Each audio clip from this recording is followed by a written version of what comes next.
pastor. Evangelistic ngayong umaga. So, I prepared actually 2 different messages. Like evangelistic to the church. Pero maganda to, evangelism. What a way to celebrate an anniversary, no? Kaya medyo nag-ano tayo, nag-pray at ako ni mensahe na binigay ng Panginoon. Ito nga, yung nais ko pong ipahagi ay nasa Matthew chapter number 7, 8 hanggang 14. Again, nawa, hindi ko ang Biblia. Meron din po yung sa PowerPoint verses. Matthew chapter number 7, nadaan ko, pero medyo mahangangin ng mga dito. Pero hindi na maintindihan natin. Kung magbabasa ng malakas, baybayan po ng bawat isa at basahin po at pakinggan na meron pong paggugulay at paggalang ang salita ng Diyos. Sa English Bible, King James, ito po nakasaad, verses 30 to 14. Enter ye in at the straight gate, for wide is the gate, and broad is the way that leadeth to destruction, and many there be which go in thereat. 14. Because straight is the gate, and narrow is the way which leadeth unto life, and few there be that find it. Now, katugtog mo natin yung verses 21 to 23.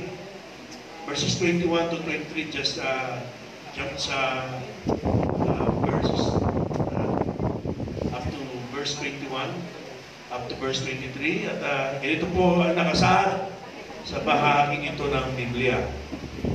Not everyone that saith unto me, Lord, Lord, shall enter into the kingdom of heaven, but he that doeth the will of my Father, which is in heaven. 22. Many will say to me in that day, Lord, Lord, have we not prophesied in thy name? And in thy name have cast out devils? And in thy name done many wonderful works? Then verse 23 po, and then will I profess unto them, I never knew you. Depart from me, ye that work iniquity. Isa pong malakas na amen sa Word of God. Amen!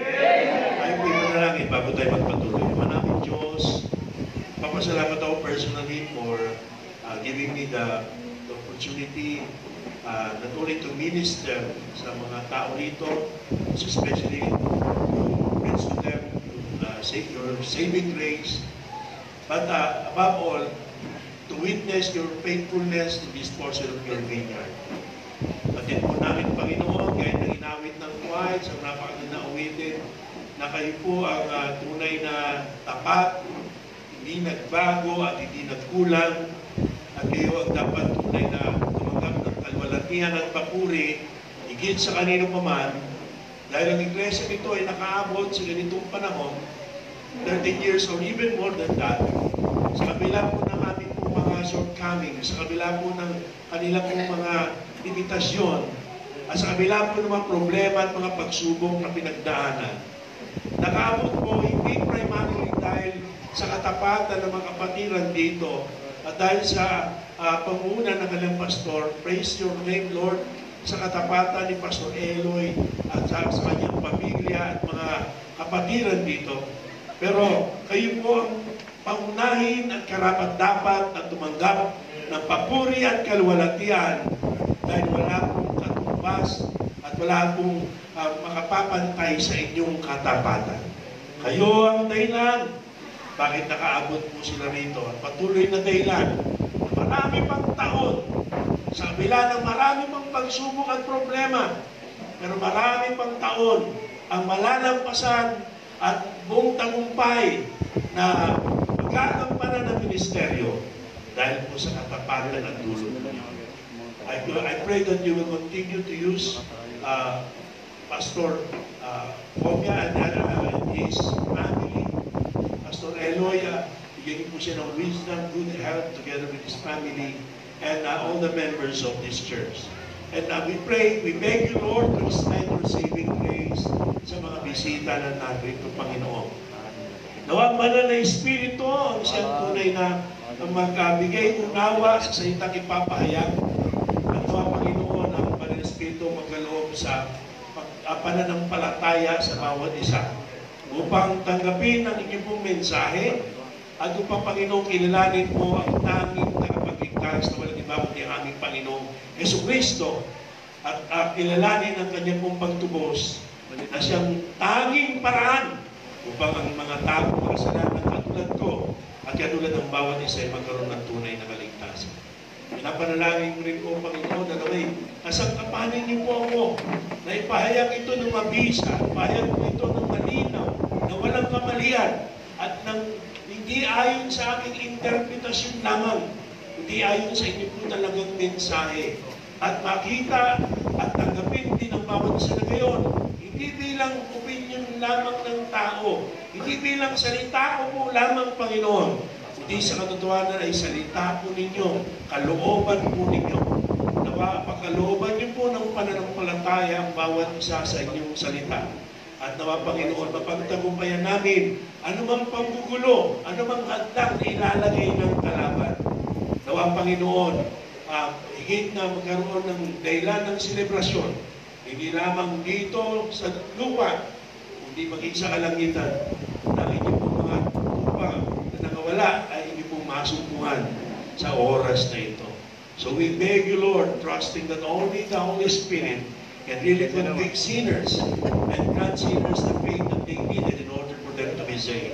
So Lord, we commit all these things to you, at kalakip ito'y pangingin namin ng kapatawaran sa aming mga kasalanan at gawin kaming karapat-dapat sa inyong banal na harapan.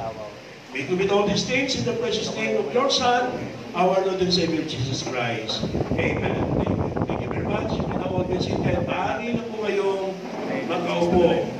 At mula po dito sa ating talatang binasa, ay binigyan ko ng Panginoon na ang aming mensahe po na ibabahagi sa lahat, at naway nakikinig po kayo, ay pinamagatan natin 5 fearful facts. 5 fearful facts. 5 po nakakatakot, nakakakilabot na katotohanan. Okay? Nakakatakot po. Okay? Wala po na yung takutin po ang bawat isa. Pero kung yung takot po ang magiging daan para atin po makita yung pangangailangan po natin sa Panginoong Jesucristo at pangangailangan po natin ng kaligtasan, nawa simulan na tayo ng takot. And we're going to talk about facts here, no? Facts, katotohanan. Hindi po fiction. No, hindi po kathang-isip lamang. Pag sinabi natin fiction, di ba? Kathang-isip po lamang yan. Hindi po kathang-isip ito. Ito po yung katotohanan. Okay? Hindi po fairy tale. Hindi po kwentong pambata. Bagamat ang mga bata ay nangangailangang makinig. At naway isang palatayanan, itong katotohanan ng ating ibabahagi ngayong umaga. Hindi po ito kwentong pambata lamang. At lalo na hindi ito folklore. No, hindi po ito alamat. No, alam niyo yung folklore? Ang mga Pilipino, marami tayong ganyan. Philippine folklores. Kagaya ng naniniwala tayo sa kapre, naniniwala tayo sa manananggang, naniniwala tayo sa mga tiyanak, yung mga ganung bagay. Alam niyo, meron na tawag na evil spirits, no? Masamang espiritu, mga demonyo yan. At ang mga demonyo ay maaaring magpakita upang ang tao ay dayain, ang tao ay takutin sa ganung mga paraan. Pero higit sa lahat, ang karamihan dito ay mga kwento-kwento lamang, mga invento na nung araw nga ay ginamit para panakot sa mga bata. No, kung totoo pala yung mga mangkukulam na yan, no, na gumagamit ng mga manika, ang sabi nga, bakit nung panahon ng Hapon, hindi pinakukulam yung mga Hapon? No, nang sabihin, hindi tayo nahirapan ng matagal na panahon din. 3 taon na tayo nasa ilalim pananakot ng Hapon. At maraming ginahasa Pilipina, marami pong pinahirapan at pinatay ng mga kababayan natin ng mga panahon na yun. Masalamat tayo na wala tayo sa panahon ng digmaan. Okay? So, hindi po ito kathang-isip, hindi ito kwentong bata, hindi ito mga panakot o yung mga alamat lamang. Ito po ay katotohanan. Bakit po katotohanan? Dahil unang-una ito po ay nasa Biblia. Dahil ang Biblia po ay katotohanan. Sabi po ng John 17:17, sanctify them through thy truth. Biblia po ay katotohanan. Okay? Pero hindi pa ron, di ba sa bahagi ito ng Biblia, ang nagbanggit po nito, ang nagsabi po nito, ay walang iba kundi ang ating Panginoong Jesucristo mismo. At yan ay sapat para ang salita ng Panginoon. Ang nasa Biblia, lalo yung bahaging ito, ay ating pong dapat na sampalatayanan. At yung mga tao hindi lumalab. Ang bilis natin na paniwala sa mga ganyang bagay. Ang nakakalungkot lamang po, ang hirap na ang tao ay papaniwalain sa salita ng Diyos. Ang bilis natin mapaniwala sa kasinungalingan, sa mga kalokohan. Paniwala ka pa rin kay Cardo. Ilang taon na. Marami nang namatay. Isipin mo, ang malay yung kalaban, harap-harapan hindi tamaan. Naniniwala yung mga tao ron. Bilib na bilib. Pero mangaral ka na sa salita ng Diyos. Isa kong nakakalungkot na katotohanan. Marami hindi po naniniwala sa salita ng Diyos. Ang sabi po ng 1 John chapter number 5, verse number 19, sa Tagalog, kung atin daw tinatanggap ang patotoo o sinasabi ng tao, higit na dakila o dapat higit nating tanggapin ang patotoo ng Diyos. No? Naniniwala tayo sa mga kasabihan, naniniwala tayo sa mga pamahiin, yung kakaiwas sa pusat itim, may kilala kakaiwas sa pusat itim, na-distract sa tuloy. Naniniwala tayo sa mga pamahiin na pag tinanong, saan ang galing yan? Bakit may ganyan? Hindi natin masagot. Ang tangi lang masasabi natin, nakamulatan ko na ito No? At patay mga bulag, I'm sorry, patay mga bulag na tinatanggap natin. Tinatanggap natin, hindi man lang natin sinisiyasat. Totoo ba yan? Totoo ba yan? Pag may patay, bawal maligo. Hindi ka naligo, at ang tagal pa ng patay, baka pamatay yung katabi mo, sa amoy mo. Ang dami kong pamahiin, keso, bawal maghatid. Diba? At may mga kasabihan, ang galing mga Pilipino Dapat pag may mga natin ang pagkain, huwag mo ikikira, kailangan pamigay yung kita mo, yung style natin. Diba? Alam nyo lahat po, I'm sorry kung may naniniwala sa inyo. Lahat naman po ng sumunod niya sa pamahiin, may hinakpang po sa Nidyo, hinakpang po sa Ataol. May namatay pa rin naman Sinong sasabi rito na sa pagsunod sa pamahiin, napigilan ang kamatayan? Ay, ginawa na ko lahat yung pamahiin na yan. Namamatay pa rin ang tao Bakit mo ginagawa yan? Sabi ng lolo ko, sabi ng lola ko. Hindi natin binabaso sa lolo at lola natin. Kung buhay pa sila, tatanungin natin ganun din ang sagot Kaya meron din tayong kasabihan, kung gusto nyo lang kasabihan ang naniniwala sa sabi-sabi, walang bait sa sarili. So kung maniniwala raw tayo sa kasabihan ng tao, lalo dapat tayo maniwala sa Diyos. Sabi kasi ng Biblia, no, sa Romans chapter 3, verse number 4, ang lahat ng tao ay sinungaling, pero ang Diyos ay totoo. Yung puso ng tao, sabi ng Jeremiah 17:19, deceitful above all things and desperately wicked. Ang puso raw ng tao ay mandaraya ng higit sa lahat. At lubos na masama, totoong masama. Diba? So, kung meron po tayong paniniwalaan, ito'y walang iba kundi ang salita ng Diyos. Amen po ba? Kaya itong facts po ito, hindi fiction, hindi fairy tale, hindi folklore.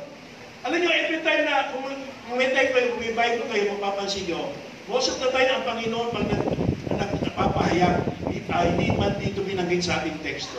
Ginagamit niya yung salitang verily, verily. Diba? Sabi niya, verily, verily, I say unto thee, ye must be born again. Alam niyo ba yung salitang verily, verily? Yan po ang tawag yan ay veracious authority. Pag sinabi kong veracious authority, katotohanan na hindi mo mapapasubalian. Katotohanan na hindi mamamali kailanman. Okay? Anumang gawin ng tao, anumang sabihin ng tao, hindi magbabago yung katotohanan. Ang katotohanan ay mananatiling katotohanan. Halimbawa, may kausap pa ba? 1 plus 1. Ang galing. 1 plus 1 is equal to 2. Di ba? Isa, dagdagan mo na isa ay 2. No? Ano man gawin mo, baliktarin mo man yung 1, equals 2 pa rin yan. Pero paano kaya, no? Nasa Pilipinas, para lang may iba tayo, ay naisipan ng ating mga kongresista at mga senador at nagkaroon po sila ng joint session, ng bicameral session. At may nag-propose na isang congressman na sinuportahan naman ng isang senador. At pagkatapos ay kanila pong napagbutuhan at nanalo sa majority na para maging iba ang Pilipinas, sa atin, 1 plus 1 is equal to 3. Para lang may iba ang Pilipinas. So, may nag-propose ng batas at pinagbutuhan, nanalo sa Senado, nanalo sa Kongreso. Pero para higit na lalong kumbinsido, nagkaroon ng plebisito. Tinanong ang mga Pilipino kung papayag sila para magkikipa tayo sa ibang bansa na sa atin lang yung 1 plus 1 is equal to 3. Aba, nung magkaroon ng plebisito, halimbawa, sample lang po ito for the sake of illustration.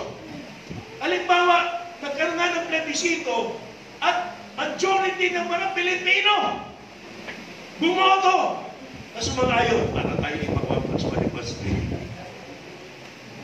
So kakaiba tayo. No? Pero ganun man mangyari, magkaisa man ng Kongreso, isa batas ba niya sa Pilipinas, iboto man niya ng mga Pilipino, hindi mo nababago that 1 plus 1 is only equals 2. No, hindi po yan 1.5, hindi po 1, hindi po 3. Yan po'y nananatili, anuman ang pagkasunduan ng tao, anuman ang isa batas ng bansa, anuman gusto ng tao, hindi po mababago yung katotohanan na 1 plus 1, ang katumbas, ang total ay 2 lamang. So, anong pupuntos natin yan? Pag sinabi po natin veracity authority, pag sinabi natin biblical facts, ito, whether you accept this or not, whether you like it or not, it will not change the truth. Hindi mo mababago yung katotohanan. Ni katiting, hindi mo mababawasan yung katotohanan. Hindi yung pagtanggap mo o pagtanggi mo ang makakaapekto sa katotohanan. Tanggapin man ninyo o hindi, ang katotohanan ay mananatiling katotohanan. So it is better that we accept the truth. Kung meron lamang tayong matinong pag-iisip, okay? Ano pa gagawin? Itanggapin natin yung katotohanan. Pero ang nakalulungkot nga, balikan natin, okay? Mas madali natin paniwalaan yung sabi-sabi. Ang daling gumayag. Meron isang Amerikano na punta ng Pilipinas, turista. May sa kanya pong pamamasya, sumabit ng baon niya, nasira. Nakita ng mga Pilipino, ginaya rin. Kaya ngayon, mas mahal pa yung pantalong sira. Pag ikaw ay tao, may sira ang pantalong, anong tawag sa'yo? Tao, may sira ang pantalong. Ang daling gumaya sa mali, sumunod sa mali. Samantalang rational being tayo, may pag-iisip tayo. Hindi mo muna alamin. May mga tao sinasabi yung Bible, puro mali yan eh. May mga na-encounter na ako in 34 years by the grace of God. I got saved when I was 30 years old, but it was not until I'm 90 years old that I surrendered my life. Or I should say I heeded God's call to full-time ministry. Pero nakita ko may mga tao sinasabi, ang Bible yan eh, gawa lang ng tao yan, mali-mali yan. Pag tinanong mo, nabasa mo ng Bible? Hindi. Paano sabing mali? Hindi mo pala nabasa. Diba? So ano ibig sabihin? Yabang lang. Yabang lang. No? So ang ibig sabihin po rito, talagang ano po tayo, alamin natin yung sinasabi ng Bible. Una, dito po, Ito po isang nakakatakot, unang nakakatakot na katotohanan na sinasabi ng Panginoong Kristo, sinasabi ng Bible, doon sa mga talatang binasa natin kanina. Ano po yung nakakakilabot, nakakatakot na katotohanan? Hindi lahat ng tao maliligtas. Ano yung sabihin, hindi lahat ng tao maliligtas? Hindi lahat ng tao pupunta sa langit. Yan po sabi ng Panginoon, hindi ako. Huwag kayong maniwala ko, ako lang. Tingnan niyo po sabi, doon sa verse 21. Verse 21. Meron akong verse ka. Ayan. Pansinin niyo ha, ginuwitan natin. Not everyone that saith unto me, Lord, Lord, shall enter into the kingdom of heaven. Ang linaw po niya, no? Hindi lahat papasok sa kaharian ng langit. So, hindi po lahat ng tao maliligtas. Hindi po lahat ng tao pupunta sa langit. Bakit nga po? Meron po mga paliwanag yan. Napakita natin sa kailan. Mas gusto maniwala ng tao sa kasinungalingan kaysa tanggapin yung katotohanan. At kung ganyan ka, ito na sinasabi na doon sa'yo, hindi ka maliligtas. Hindi ka pupunta sa langit. Kung mas pipili mo maniwala sa tao, mas pipili mo maniwala sa mga sabi-sabi, kaysa maniwala sa salita ng Diyos, hindi ka pupunta sa langit. Hindi ka maliligtas. Yung may sabi, Panginoong Kristo. Hello! Pangalawa, bilis na pala ito eh. Di pa lang eh. Ano yung pangalawa? More people will be condemned than will be saved. Mas marami ng tao hahatulan kaysa maliligtas. So, hindi lahat maliligtas. Pero kung titimbangin natin, kung ating tutusin, ilan ang maliligtas? Ito, tinindiyak. Okay? Mas maraming tao hindi maliligtas. Ano ibig sabihin mo yan? Mas maraming tao pupunta sa impyerno. Let me tell you mga kaibigan, hell is real. Ang impyerno po ay totoo. Okay? Ang impyerno po ay nilikha para sa mga demonyo kay Satanas at sa kanyang mga anghel, ang mga demonyo. Pero nakalulungkot, ang mga tao ay naging uninvited guests and part of hell. Ano ating inurong si Eva Dadan ay inaya ng Diablo. At simula noon, hindi tumitigil ang Diablo sa pandadamay, sa pandaraya sa tao. Kasi sabi po ng Bible, alam na ng Diablo, nasa impyerno siya. Wala na siyang pag-asa. Pero yung mga tao, may pag-asa pa sana. Pero wala siyang tigil sa mandaraya sa mga tao. At dahil dyan, maraming ang nakakaladkad ng mga tao papunta sa impyerno. At si Satanas po hindi nagpapahinga, hindi napapagod, hindi tumitigil. Patuloy mula pa nung una, patuloy sa pandaraya sa tao, patuloy sa paghahatak sa tao, kasama niya sa impyerno. Mas maraming tao po ang pupunta sa impyerno. Yun po sabi ng ating mga pinasang talata. Pansinin niyo po yung sinasabi po dyan, no? Sa verses 13 and 14. Okay? Pero, una, bakit po ang tao pupunta sa impyerno?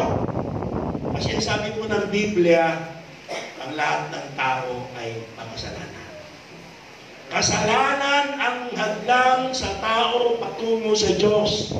Kasalanan ang hadlang ang dahilan kung bakit ang tao hindi pupunta sa langit. Kasalanan ang dahilan kung bakit ang tao ay pupunta sa impyerno. Yan ay malinaw na sinasabi ng Biblia. Meron po tayong chart dyan. Kasalanan ang hadlang patungo sa Diyos. Tingnan niyo po ha, nahalitulan po natin yan sa isang magitan, sa isang bangin. At yung tao, hindi po putol po yung ugnayan ng tao sa Diyos. Hindi po makararating, makatatawid ang tao sa Diyos. Ano yung umahadlang? Yung kasalanan. Yung kasalanan po ang magbubulit sa tao sa impyerno. At ito po malungkot, masaklap na katotohanan. katotohanan. Lahat ng tao ay makasalanan. Okay? Sino rito hindi makasalanan, pwede na pong umuwi. Isita lang dito, pero pakialaman mo na. Pero po ba rito hindi makasalanan? So sabi po ng Bible, all have sinned and come short of the glory of God. Paano nangyari yun? Eh nung si Eva at si Adan, ating mga ninuno, nahulog sa kasalanan, okay? Lahat ng mga inanak nila ay naging makasalanan. Now, ang sisi ba ay kay Eva at Adan lamang? Hindi. Maliban doon sa ating simple nature, okay? Inherent sin. Meron din naman tayong personal sin. Diba? Tayo ay personal na gumagawa ng ating kasalanan. Kagaya kay Eva at Adan. Hindi na pwedeng sisihin ng Diablo. Hindi po ako nag-abogado sa Diablo. Ang Diablo po, ang magagawa lang ay manukso, mandaya. Pero hindi po ang Diablo pumitas ng bunga ng pagkaalam ng masama at mabuti. Yung tao po yun, si Eva po yun. At lalo nang hindi po yung Diablo sa inyong ahas ang sumupalpal sa bunganga ni Eva. Pinilit kainin yung bunga. Yung tao ang pumitas, yung tao ang kumagat, yung tao ang sumuway. Makatatandaan po natin yan, no? Tayo po ay meron pong personal na paggawa ng kasalanan.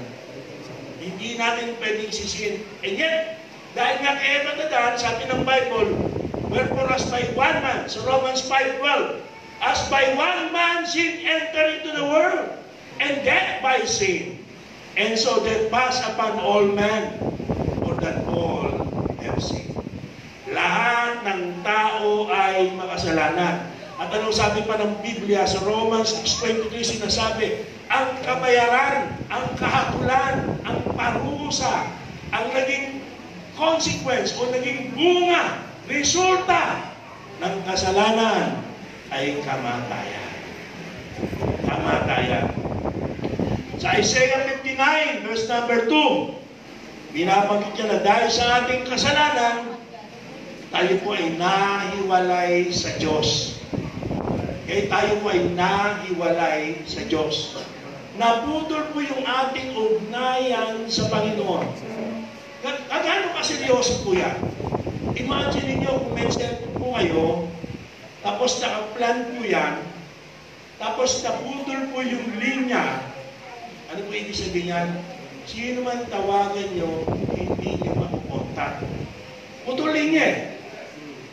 At sino man tumawag sa inyo, hindi nyo matatanggap. Bakit? Putol kasi yung linya. Nakikinig mo? So, ganyan po yung nangyari. Example lang po yung cellphone. Ano mang dasal na gawin mo, ano mang pagsamba at papuri ang gawin mo, bilang makasalanan, putol po yung linya. Hindi po nakakarating po sa Diyos yan. Hindi po tinatanggap ng Diyos yan. Hindi po nakakaluwalhati. Hindi po nakalulunod sa Diyos yan.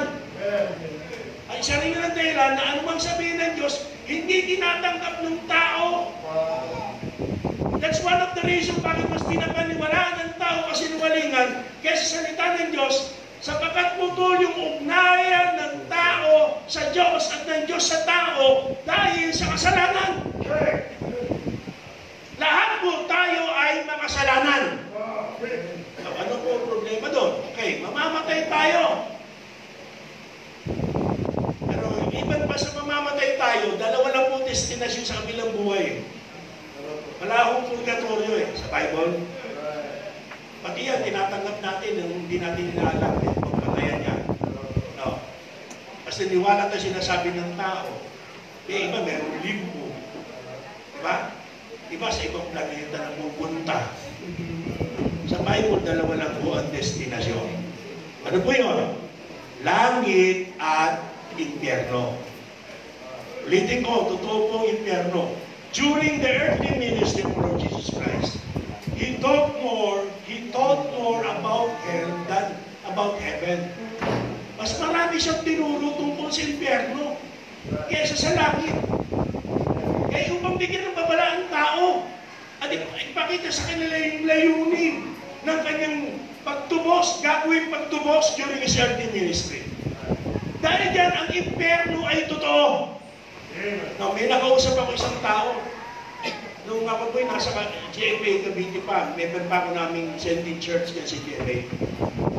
Nakausap ko isang tao. Sabi nga, hindi ako niniwala sa impyerno, ma'am. Makalang naman, matanda sa akin, bata pa ako na Bible student. Hindi ako niniwala sa impyerno. Gusto akong pilosofuhin ng matanda. So sabi sa kanya, nagbibigyan ko halimbawa, tayo sabi sa kanya, halimbawa po, ako po, kaya po naniniwala ko sa impyerno. Dahil sa paniniwala ko sa impyerno, naging maingat po ako. Tinanggap ko ang Panginoon, tapos naging maingat po ako sa pagsunod sa kalooban ng Diyos. Kaya hindi para, hindi dahil sa impyerno, kundi natuwa ako sa Panginoon, nalugod ako sa Panginoon. Tinanggap ko ang Panginoon sa Kristo. Tapos sabi lang ko, nung mamatay ako, hindi pala totoo yung impyerno. Sample lang ko yan, ha? Eh, mawawala pa sa akin. Wala. Eh, lalo na, naging maayos ang buhay mo. Diba, naging masaya ka. Eh, sabi ko ito sa matanda, katulad ko, hindi wala sa impyerno. Pero pag namatay ko, totoo pala ang impyerno. Ano mawawala sa inyo? Maiisip yung matanda. Ang laki ng mawawala sa inyo. At alam nyo, nabanggit natin ng Diablo, no? Ang Diablo po, hindi lang yan na master yung art of deception. Doctorate pa yan yung art of deception. Mula pa sa panahon ni Adan, alam niya kung saan dadayain, kung saan iuhulog ang tao. Alam niya kung ano kahinaan ng tao. At isa yan.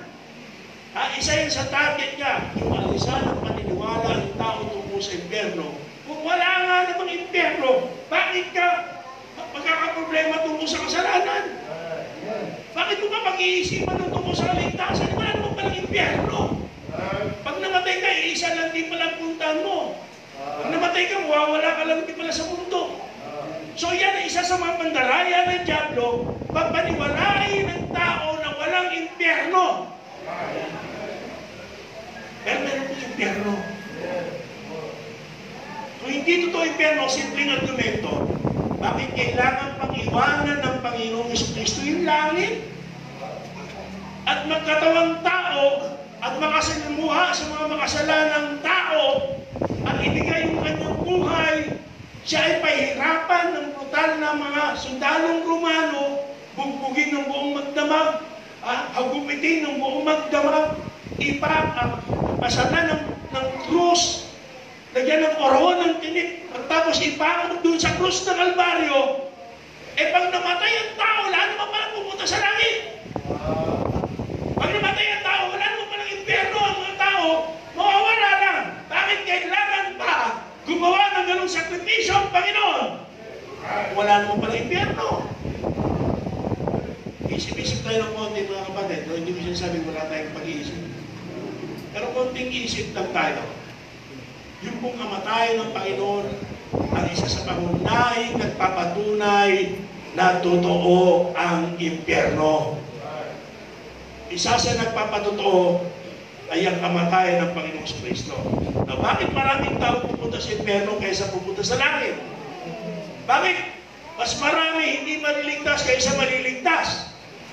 Kasi nga una, mga tao mas naniniwala sa tao. Mga tao mas napapaniwala ng kasinungalingan ng Diablo. Ang mga tao di naniniwala sa Diyos. Pero iba pa dyan, may iba pang pinapaniwalaan ng tao na mga kaparaanan paano maliligtas.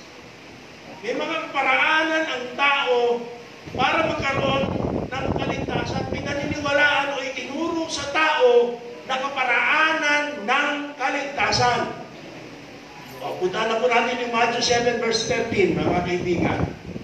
Hindi po kayo inanyayahan para hamakin ng sino man. Maganda po ang layunin ng iglesia nito. Ay akibat po yung panalangin na nawa, yung biyayang pagliligtas ng Diyos sa amin ay makakamtan nyo rin. Maaranasan nyo rin. Nawa pa na Espiritu nga ang kumilos sa bawat isa. Pero sabi ng Matthew 7 verse 13, ginuhitan natin, nakalagay dyan, broad is the way, enter ye in at the straight gate. For wide is the gate, and leadeth to destruction, and many there be which go in thereat. Maluwang daw ang daan patungo sa kapahamakan. At marami ang nagsisipasok doon. Ano po yung patay natin? Kasi sa magsasabing, hindi lahat maliligtas, hindi lahat pupunta sa langit. Ano po yung patayan natin sa magsasabing, mas marami ang hindi maliligtas, mas marami pupunta sa impyerno.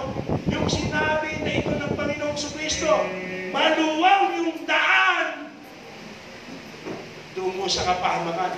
At marami ang magsisipasok doon. Sa verse 14, because straight is the gate, and narrow is the way which leadeth unto life, and few there be that find it.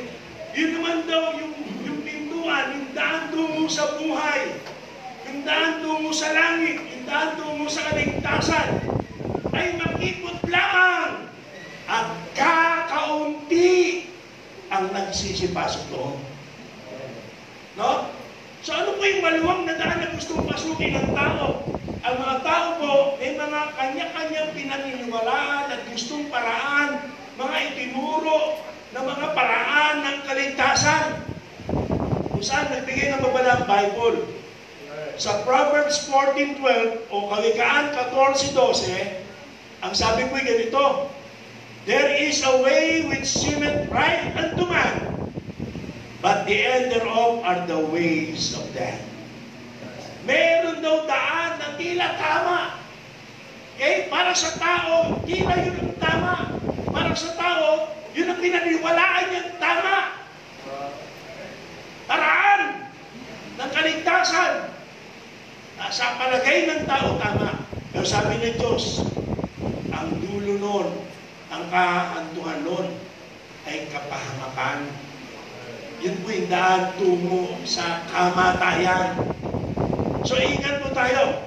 So, magbigay tayo ng mga sample. Ano ba yung mga sample na pinaniwalaan ng tao para maligtas? Na ito yung kasama sa maluwang na daan. Maluwang na ang dami. Iba-ibang paraan. Marami nagsisipasok doon. Una, yung mga taong nagsasabi, para maligtas ka, sundin mo yung 10 utos. Yung araw po, patay na yung pastor doon sa Makati, mayroon ibang pastor, kaklase ko kaibigan. Pero nung araw, nung siya pinabalik sa aming sending church, ako po yung ipinalit doon sa Dali. At nung ako po naging manggagawa doon sa Dali, mayroong lalaki, matanda, hindi ko po nakakalimutan, na nagtutulak ng kariton. Gusto pahanginan siya ng ebanghelyo. So tinanong ko, Ama, alam niyo po ba ang paraan ng kaligtasan? Sabi ng matanda ganito, walang kurap, walang ayamangan, sincero. Ay ba, pag sinunod ko yung utos, maliligtas ako. Di ba? Kaya ng maraming tao ngayon ang paniwala eh. Pag sinunod ko yung utos, maliligtas ako. So nakakiyatihan ng aking isip na itanong, ano mo ba yung utos na nalalaman nyo? O doon ako nagkaroon problema. May isa po sa mga utos, walang alam si tatay. Kaya tanong ko, paano niyo po susundin nyo? Hindi nyo alam. Maraming tao po ganyan, ano? Hinasabi, pagsunod sa utos. Sige, magbigay ka ng isang utos. Ha? Wala alam.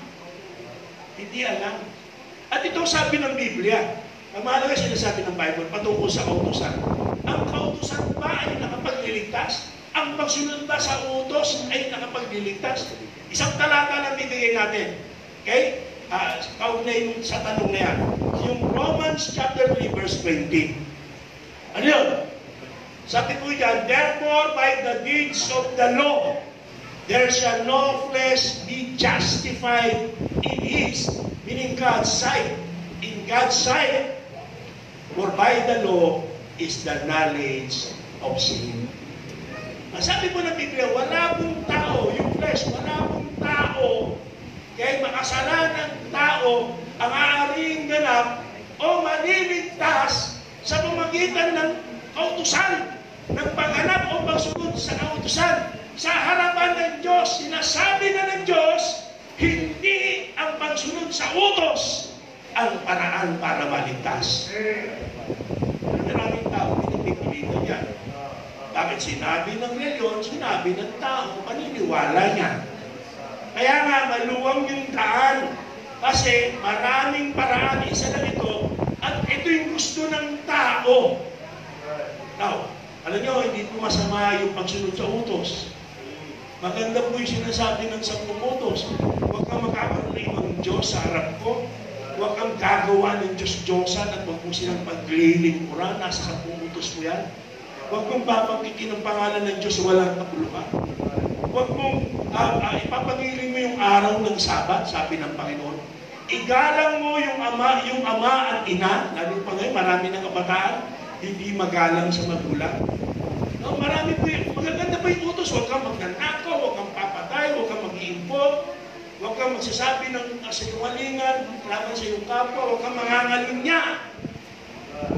Lahat po yung maganda. Binigay nga ho ng Diyos yan eh. Para malaman natin knowledge of sin. Hindi knowledge of salvation. Knowledge of sin. Para malaman natin kung ano yung kasalanan. Pero hindi para malaman natin o maging daan para tayo maligtas. Okay. Pero hindi sa pamagitan ng pagganap ng kautusan, kahit kung sumusunod ka sa kautusan, amen.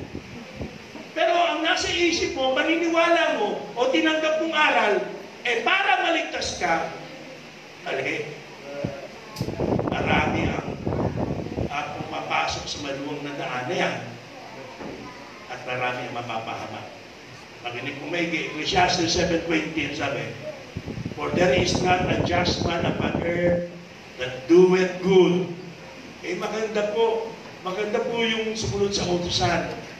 Pero sabi po ng Bible, kahit walang tao, gumagawa ng mabuti na hindi nagkakasala. Okay? Nananatiling makasalanan ang tao.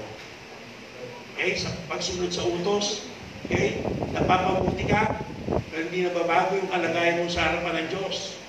Ano yun? Nananatili kang makasalanan sa harapan ng Diyos.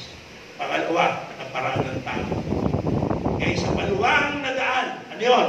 Pagsisimba at pagdarasal. Okay, di ba? Tama naman sumimba. Hindi naman masamang magdasal. Pero ulitin natin yung atin pong pinag-uusapan dito. Ito ba yung sinabi ng Diyos? Tinuturo ng Biblia. Kasi kung pinag-usapan ng kaligtasan, pinag-usapan ng pagkasalanan, ang Diyos ang otoridad niyan. Hindi ang reliyon, hindi tayo. So yung ba sinabi ng Diyos? Ay, hindi. Now, yung pagdarasal ng simba, matuwid na gawa yan. Ano sabi ng Bible, Titus 3:5? Sabi ng Bible sa Titus 3:5 ganito, not by works of righteousness which we have done, but according to His mercy, He saved us by the washing of regeneration and renewing of the Holy Ghost. Hindi raw sa gawang matuwid, gawang mabuti. Yan pong pagdarasal, yan po yung pagsisimba, gawang matuwid po yan. Gawang mabuti po yan. Pero hindi sa pamamagitan yan, tayo maliligtas. Hindi yan ang tinalaga ng Diyos na paraan ng kaligtasan. Pero marami ang pumapasok sa maluwang na daan na yan. May iba't ibang paraan ng kaligtasan na tila matuwid. Pero lahat ay patungo sa kapahamakan. Marami ang nagsisipasok doon. Ano pa iba? Pagpipinitensya. Pagpapahirap sa sarili. Diba? Hindi po madali magpinitensya. May natanong nga ako isang tao eh. Sabi ko, bakit ka nagpipinitensya? Para mabawasan ang kasalanan ko. Yun ang problema. Alam ba ang kasalanan? Parang talbos yan. Parang kamuting baging yan. Pero nasa nyo namang magtalbos ng kamuting? Pag binawasan niyo po yung dahon ng talbos ng kamote, ng punong ay kamuting baging, anong nangyayari? Mas dumadami. Tumutubo ulit, mas marami. Marami po, alam pagkatapos ng pinitensya, mas maraming ginagawa eh. Ay, bilisan ko lang po, maiyak-iyak pa nung nagkursilyo. Wala po tayong nilan, pero ito po yung mga katotohanan. Paglipas na ng isang buwan, balik sa dating gawin, at sumama pa. Kasi hindi po inutos ng Diyos, bawasan ang kasalanan. Ang utos po ng Diyos, tubusin ang kasalanan. Eh hindi natin kaya tubusin. Hindi ho nakakatuloy yung pagbawas. Diba? At ano pong mangyari? Dumadami lang. Okay? Dumadami lang. Tumatalbos lang. Okay, tingin po. Eh hindi naman kailangan magpinitensya pa eh. Magpahirap ng sarili. Bakit? Meron na po naghirap, nagdusa para sa atin. Isipin mo, insultuin mo si Kristo. Okay, pag-isipan po natin yung mga bagay. Sabi nga natin sa umpisa, pwede kong tanggapin o hindi ang katotohanan. Pero hindi magbabago ang katotohanan, tanggapin mo o hindi. Isang araw, tatayo tayo sa harapan ng Diyos at we cannot take an excuse. Hindi ko po alam eh. No. Hindi ko alam paano gagawin ng Diyos, but God can show you this very moment. Kung saan hindi aksidenteng nandito ka, hindi aksidenteng ito ang mensahe. Pwede ibang nagmensahe, pwede ibang nagmensahe, pwede ibang nagyayahan. Pero hindi aksidente ang pangyayahanin ito. Walang aksidente sa Diyos. Walang aksidente sa Diyos. Kaya di pagsusulit natin yan. So, ang paniniwala po ng tao, kailangan mong gumawa, gawin yung mga bagay na ito para magkaroon ka ng buhay na walang hanggan. Kailangan mo magkaroon ng self-denial. Okay? Next slide, please. Kailangan mo ng church membership. Okay? Kailangan mo ng self-punishment. Kailangan mo gumawa ng benevolent work. Yun lang po muna. Kukunin ko lang. Isa lang. Nakibalik po. Yan. In other words, yung man's good works. Para sa tao, kailangan mong gumawa para magkaroon ka ng kaligtasan. Ngayon, kung pinagtrabahuhan mo yung kaligtasan, anong tawag din sa kaligtasan? Reward. Reward. Reward. So, ganun ang nasa isip ng tao. Pagpapagalang mo ang kaligtasan. Ang tanong, no? Kung titimpagin yung dami ng mabuting gawa at masamang gawa, gaano karami, ano lamang? Ano lamang? Kailan ka nag-umpisa gumawa ng mabuti? Gaano karaming mabuti? Mahirap po yung isip ng mabuting gawa eh. Gaano ka nakatitiyak sapat yung mabuting gawa mo?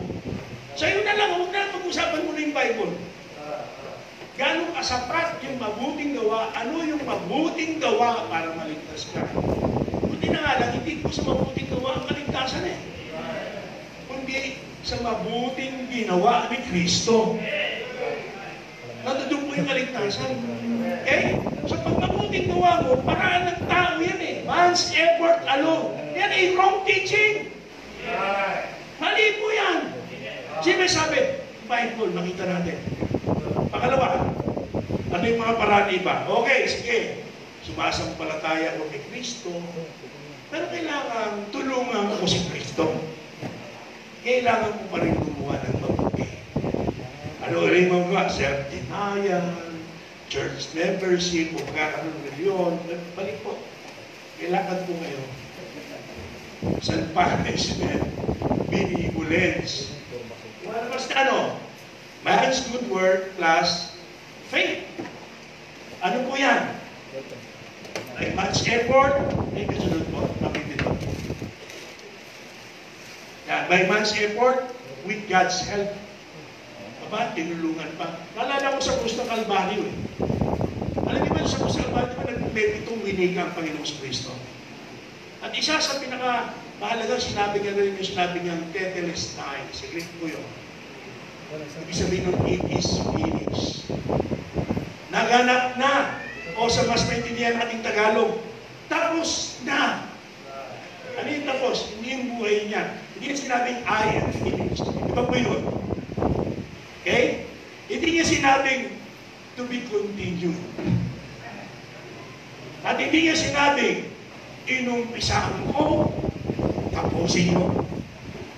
Yung aral kong ito, gano'n na kinababagsakan eh. Inumpisaan ko, tapusin nyo.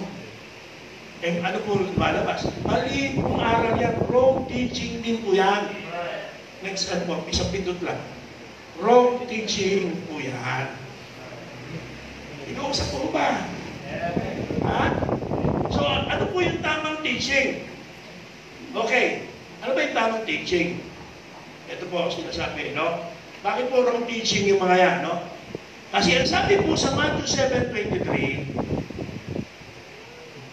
yung ganyan pong paraan, bakit wrong po yan?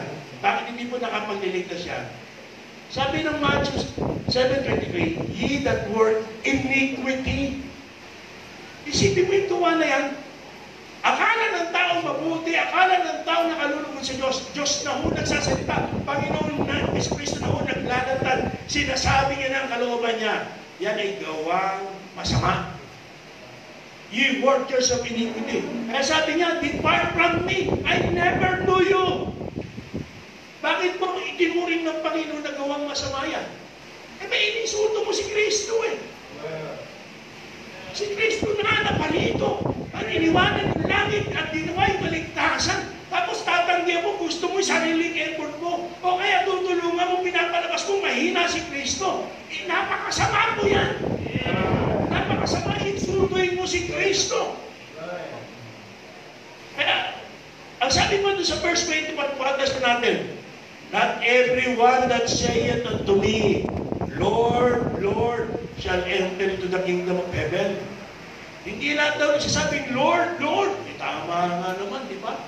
Pag sa simbahan, Lord, Lord. Pag labas na susunod, gambling, Lord. Di ba? Sa simbahan, Lord, Lord. Pag labas, siya, drug Lord. Di ba? Kaya hindi lahat, Lord, Lord. Hindi lahat ng Lord, Lord, sabi ng Panginoon, ay papasok sa kanilang langit. Kundi yung gumaganap, yung sumusunod, ibig sabihin, yung tumutupad ng kalooban ng Amang nasa langit. Bakit sinabi ng Panginoon kanila, ito'y gawang masama, hindi ito ang kalooban ng Diyos eh. Hindi yun ang kalooban ng Diyos para maligtas ang tao. Yun nga po yung nakakapahamak na paraan. Ano ba ang kalooban ng Diyos? What is the will of God? May sagutin ng Bible, John 6:40. Ano po yung will of God? And this is the will of Him. Sino Him? The Father, yung God. This is the will of Him that sent me, sabi ng Panginoong Kristo. Panginoong Kristo po nagsasalit dyan, sa salita dyan. Masahin ko yung text. That everyone which seeth the Son and believeth on Him hath everlasting life. So ito po paraan, kalooban ng Diyos para magkaroon ng buhay na walang hanggan. Alam niyo na kung gano'ng katagal yung eternity? Just for illustration. Halimbawa, may lubid po ako mula rito. Umitang si itali ako mula rito hanggang doon. Imagine niyo, may itali nandito hanggang doon. Bawat isang pulgada, 1 inch, is equivalent to 1,000 years or 100 years. Bawat inch, 100 years, 100 years, 100 years, 100 years, 100 years, 100 years, 100 years, 100 years, hanggang doon. Pag umabot ka ron, listen, hindi pa yung eternity. Nag-uumpisa pa lang eternity. It's not yet eternity. Forever and ever. Pag namatay ka na, marami tayong ginagawa eh. Nagbabayad tayo. Lumapit na ba yung pinunong na nila sinabi sa'yo, huwag ka nang magpadasal, huwag ka nang magbayad, nakalipat na, mula sa purgatorio, nasa paraiso. Meron bang meron? Wala! Napupurga lang ang pusa mo, pero hindi naalis sa purgatorio. Kung Bible ang pag-usapan, walang purgatorio. Kung Bible ang pag-usapan, dalawa na pupunta ng tao. Lagi ka impero. Kung Bible ang pag-usapan, kung hindi si Jesus Christ ang nagpapagligtas mo, o ikaw na buhay, sa impero ka pupunta, ang pinay magpakailan, man! Hindi ba nakakatakot kaya? Hindi ba nakakalapot isipin?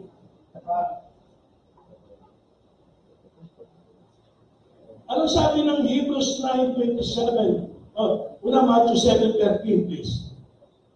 Enter ye in at the great straight gate, for wide is the gate, and broad is the way that leadeth to destruction.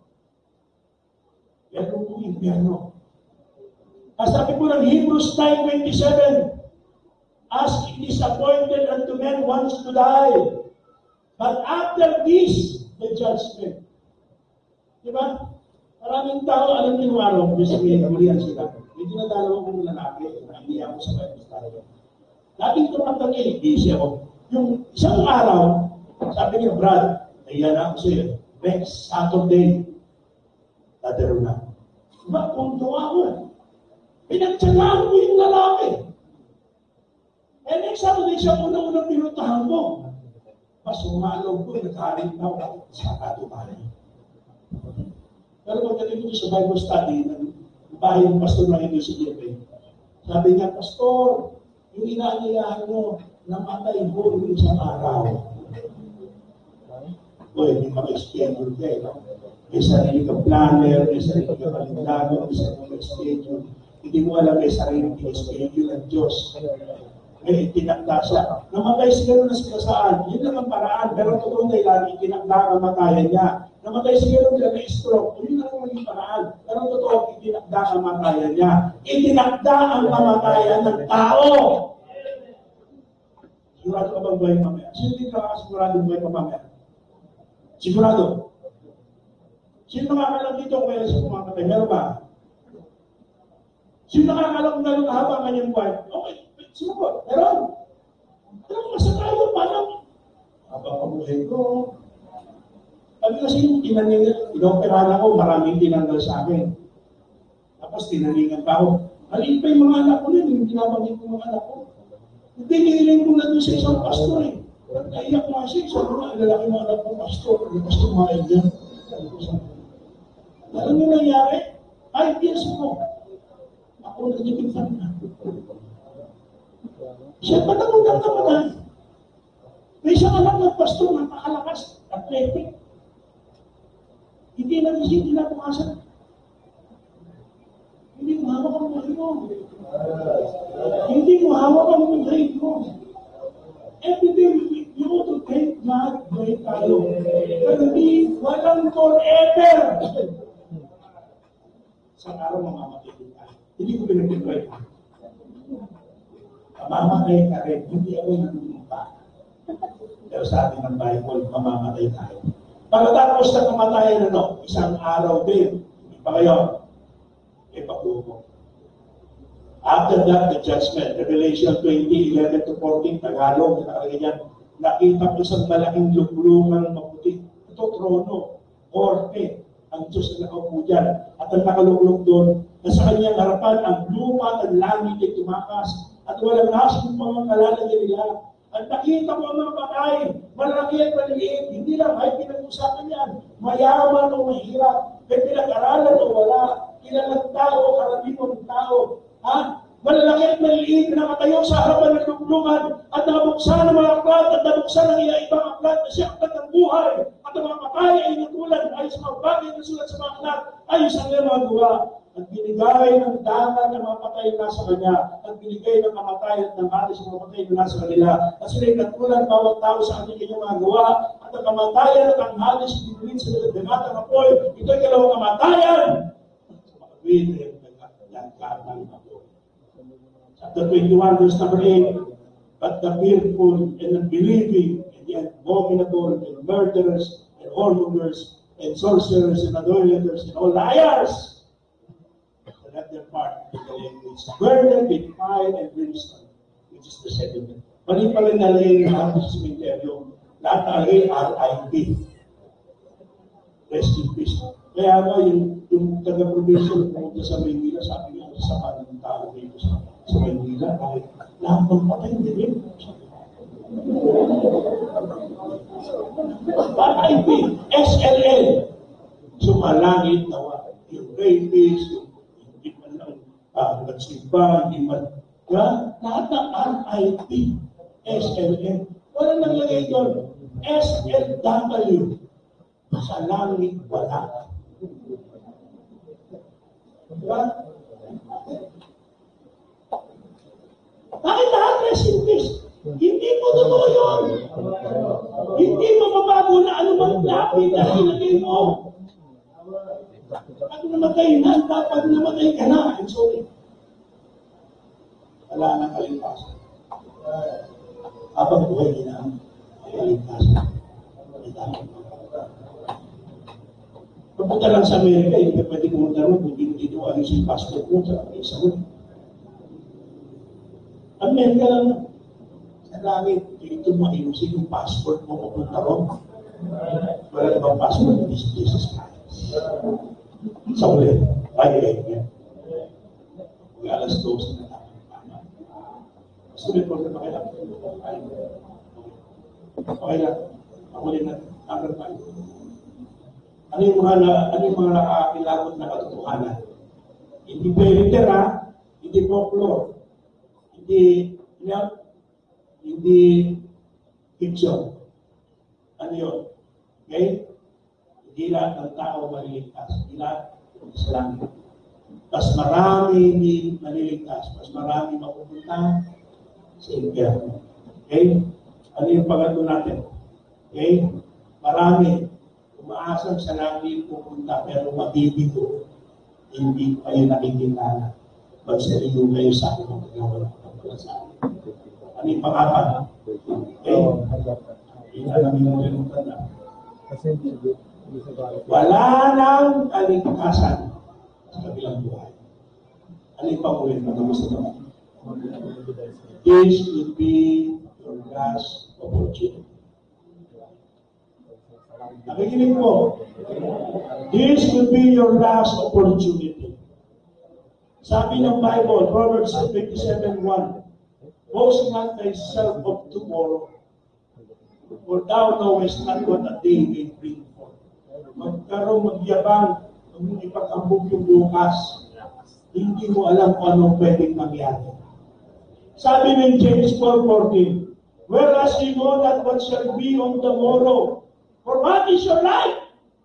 It is given a vapor that appeareth for a little time and then vanishes away. Gaya raw ng asok, gaya raw ng usok. Diba yung usok sa taling panon lumilitaw? Pero maya-maya, wala na. Nagulat ka pa. Sige nito, kakausap ko lang kanina. Nakita ko lang sa kanina. Anong nangyari sa kanya? Sa araw tayo naman galing din. Yung ano ba yun? Natutulog na eh. Nag-difference pa yung pastor na yun ah. Ang buhay na eksilang. Kasi siminteryo, ano ang buhay natin? Dust lang. Lord, die. Small dust. Naiksilang ang buhay. Ang buhay na eksiling ang kamatayan niya. Paghakol, kaabang. Ito ang huling pagkakataon. Maribel. Listen, death is no respecter of persons. Are you ready for eternity? Diba nagpapamatay, diba? Sabi nila, para matapos na pag-iirap ko. No, death is not the end. It is only the beginning of eternity. Nagpakamatay yan ako. Lalong malaking paghihirap naghihintay sa'yo. At walang respeto kung sabihin pa tao. Death is no respecter of person. It strikes the old and the young. Ha? Every time na may kinakasal, sabi ng lola niya sa apo niya, uy, sabi ng lola sa apo niya, uy, siya lang susi mo. Hindi ko lang pinulungan ang anak ko. Every time niya nakasal, sabi ng lola, uy, siya lang susi mo. May timating na may timaan na patay. Sabi na ko sa lola, uy, siya lang susi mo. Porket matanda? Porket matanda? At walang respeto. May sakit o malusog. Mayaman o mahirap. Mabait o salbahe. Lahat mamamatay. Sa simenteryo sa Tokyo, natin di palitaw. Untog. Sa Aklan, Matyon, patayin. Untog. Sa Nicho, Punta ka sa cemetery, may makita ka maliit na puntod. May malaking puntod. Ano ibig sabihin? Bata, tanda, pareho, mamamatay. Yan. Tapos makita mo, mayroon pang musuleyo. Tapos makita mo sa bahay mo. Tapos isa naman, hindi pa man napalipadahan. Ano sabihin? Mayaman, mahirap, parehong. Tapos doon sa puntod na mayaman, doon nakalagay pa, Dr. Honorable Congressman. Pero sa kanila nakalagay lang ito, Pato Pakulkul. Private pa. Iba yung misto sa lakas ng miso na Purtapya Bahigit. Ano ibig sabihin? May pinag-aralan o mangnang, pare-pareho na namalay. Si Turquato lalaki, si Purtapya babae. Lalaki o babae, pare-pareho na mamatay. Ito may Catholic cemetery. Meron Buddhist cemetery, Chinese. Sa Amerika, alam nyo, dito marami dito. Sa Amerika, marami baptist. Sa likod ng simbahan, may mga cemetery, doon nililibig. Baptist cemetery, Protestant cemetery, public cemetery. Ano ibig sabihin? Ano man ang religion ko. Punta ka sa Singapore, may cemetery ito. Galing ako ng Amerika, may cemetery ito. May cemetery din mga sa Batangas. Alam mo, matitira. Sa Paranaque, ano ibig sabihin? Ano man lahi mo? Patanggenyo naman o Kapitenyo, Paranaque naman, Maynila, Amerikano naman o Inche. Lahat namamatay. Walang nire-respeto ang namatay. Ang hirap ng tingala. Kaya ano gagawin? Patapos na nga eh. Ano gagawin?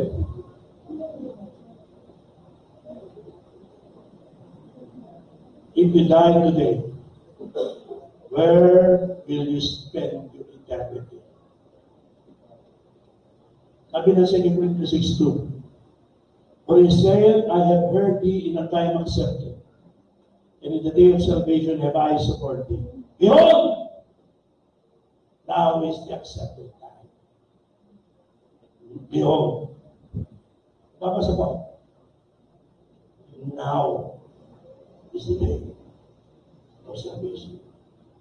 Sabi ng Hebrews 3:15, it is said, today, if you will hear His voice, harden not your hearts as in the provocation. You know what? This very moment, itong oras na ito, there are millions of lost, tormented souls burning, weeping, and wailing in hell without any hope whatsoever. Ang mahal naming kababayan, natin bahay, kaibigan, don't be caught dead.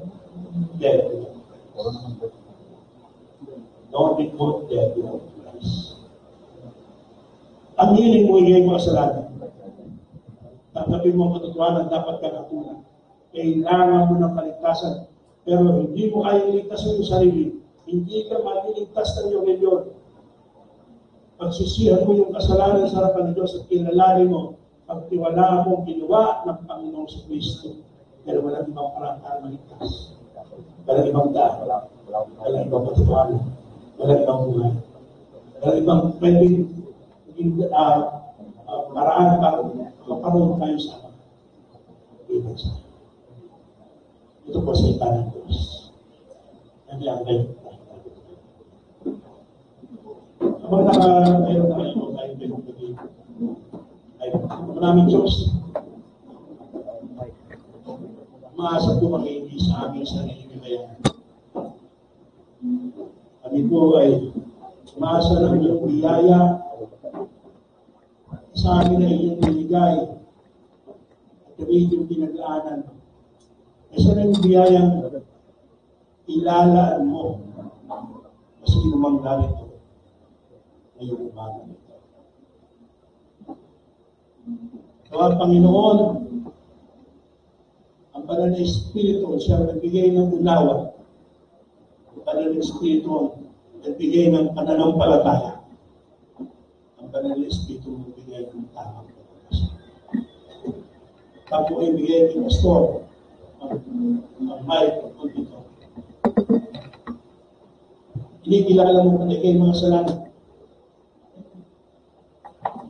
Inagsisiyan mo ba yung pagkakasala? Ikay dapat parusahan.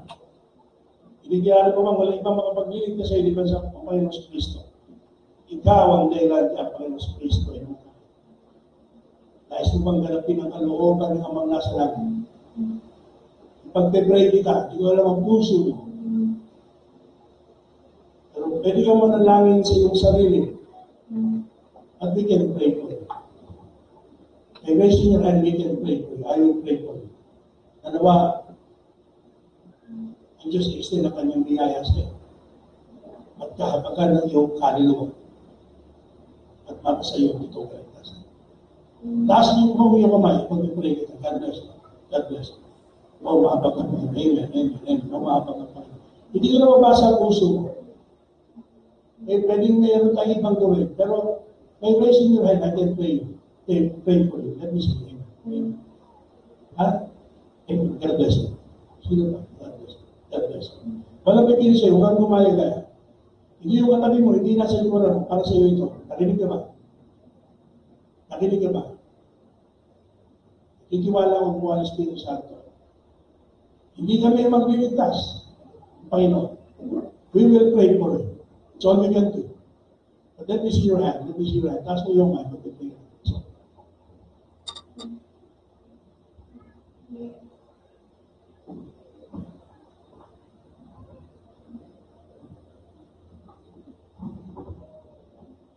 Sabi manalangin. Panginoon Diyos,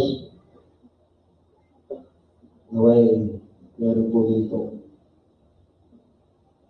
kinilos sa itong Espiritu na intindihan hindi lahat ng tao ay maliligtas. Maraming tao ang ito. Pero nag-iisip na sila pa lang. Ang kailangan namin kami magsisi na kami ng kasalanan. Personal kami manalangin. Hindi sumabay sa akin, hindi sumabay sa inyo naman. Personal kami bumibigay. Imagine eternity. Eternal punishment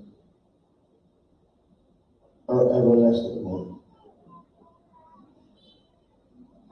Sa inyong ginagawa, sa aming unawang sarili, ay kami dumari, kami kumibigay ng tao. Personal. Mahaba ang panahon aming pakikinig.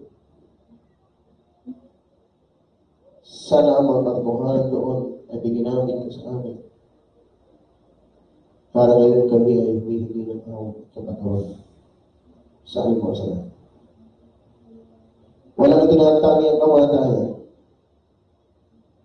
Dahil walang tinatanggi ang hukom. Ang kasalanan ay kasalanan. Walang suhol sa Panginoon. Walang padulas sa Diyos. Siya'y tapat na hukom. God is holy and righteous and just. I-execute niya ang tama. How hopeless we are. Because we are sinning. O Diyos, tulungan niyo po ang bawat isa Panginoon. May your message be an invitation to repent and believe the Lord Jesus Christ. He is the only Savior. Outside of Him are nothing but lies.